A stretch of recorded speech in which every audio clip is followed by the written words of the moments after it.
relationship between cook and knife is very similar to that of wizard and wand.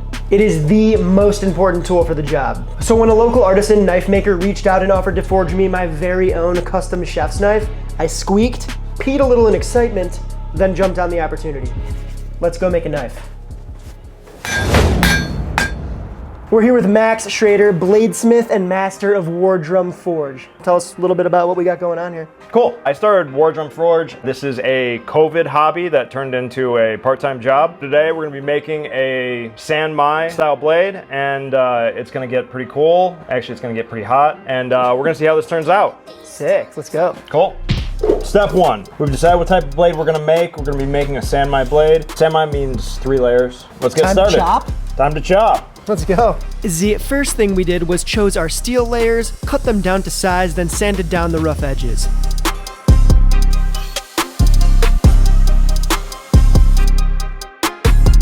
This is the really fancy tinfoil, right? Yes, very fancy tinfoil. What's it made of? This is basically nickel silver. Okay. It's pure nickel, and it's basically just a pure nickel sheet, and it just provides that really nice separation of layers. So this is what we're gonna smash together eventually? Yes. Right here, what we're gonna do is we're gonna be welding up our steel into a usable form. Before we do that though, I'm actually gonna get the forge hot.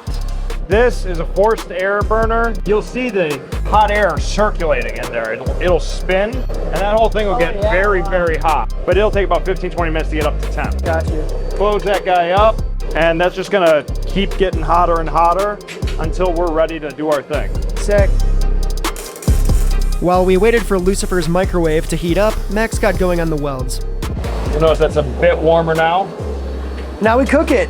Now we cook it. We're cooking. Chills in there for like 20? Yeah, like 20. Yeah. As the steel began to heat up, Max prepped the hydraulic press, a tool used to make the lamination process more efficient. This unassuming little device is capable of laying down literal tons of weight, which you're totally able to see by the way it smashes together steel like a Tuscan chicken panini. After a few sessions of smashy and reheating the metal, Max started hammering out the steel by hand, then changed the templates out on the press and flattened it a little more.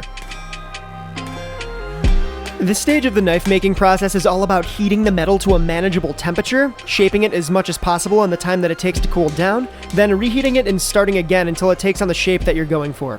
As this stuff starts spitting out what they call dragon's breath, which is where you'll start getting flames coming out of here, my arm hair doesn't really stay very long. I usually lose it pretty regularly. I can stand to lose some. Yeah, it's a lot cheaper than shaving and razors, you know. Any beard action ever gets swung? Oh yeah, yeah. Oh, well, that's why I got a lot of it. You Exactly. got some insurance.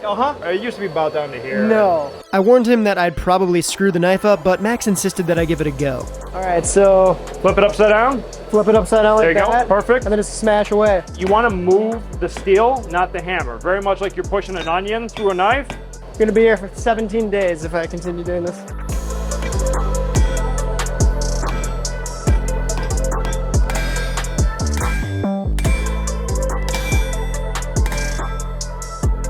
So we've been hammering away for a while now, but this whole process takes how many hours now? Probably close to 12 hours. So this is a 12-hour process. So if we kept bashing that the same way we've been bashing it and shaped it, it would end up like that. Absolutely. You prepared this blade ahead of time, and now we're just gonna move on to the next step. Yeah, so I actually did this exact same process last weekend. We're now gonna work on this blade that's been brought up to a par level, and we're gonna finish par cooking it. Sweet. Bro. That is incredible.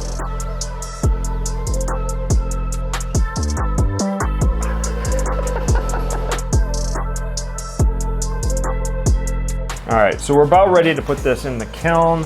This boy is hot, and we are gonna hold it in here for a while.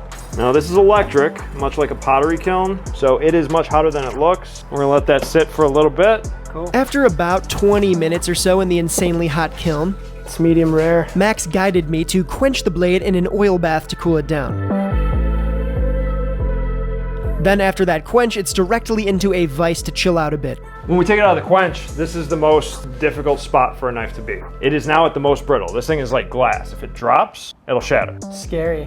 once this is at a spot where we're good with it, we're gonna flip this guy and we're gonna put this on temper. Which takes about 4 hours in a 400-degree Fahrenheit kiln before we can give the blade some really cool tattoos. That's a technical term. So this is a much faster and cleaner way of doing like classic engraving. So we're gonna etch the logo into the steel. With this cool pink piece of paper. Yeah, it's basically a vinyl sticker. The electrolysis that's going to occur when we expose an alkaline using electricity. The electricity is going to flow from a piece of cotton with some water on it in through the steel from the positive to the negative, and it's going to create an arc. Harvesting the power of both Zeus and Poseidon. At the same time. Wow. And it just stays forever. We burned the hell out of this knife. Yeah. Wow, it's like you branded it. Now it's onto the handle, which is made from white G10, glow in the dark, green and black micarta. Micarta is layers of paper, linen, or burlap.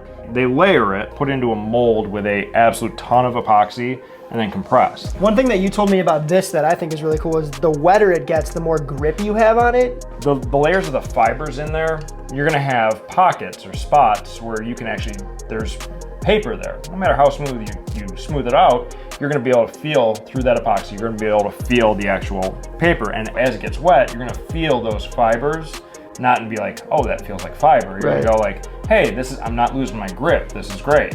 So what we got here is 5-minute epoxy. All right, I think that should be enough. So we don't have a ton of time with this one, so we're gonna do this relatively quickly.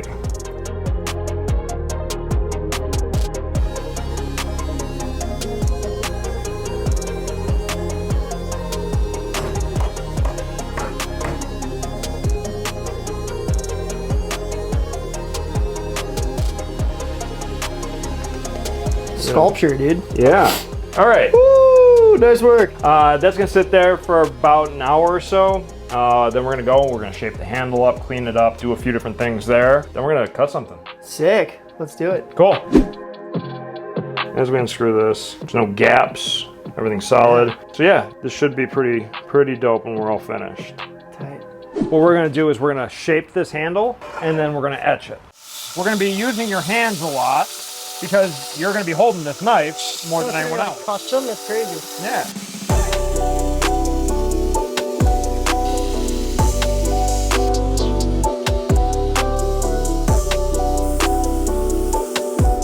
After the final touch-ups and sanding, what was once just a hunk of steel is actually starting to look like a legit chef's knife worthy of any professional kitchen. But there's one last thing to do, which is just give it a short hot tub and a couple different types of acid. That just sort of accentuates the definition and design of the different layers of metal within the knife.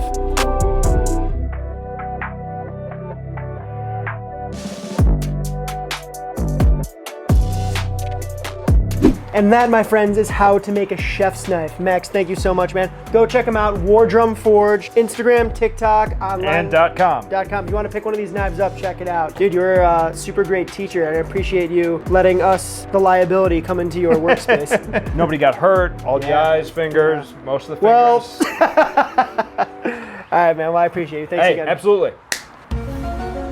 Come on, I would not do that to you. How could we end the video without seeing how this beast holds up on the chopping block?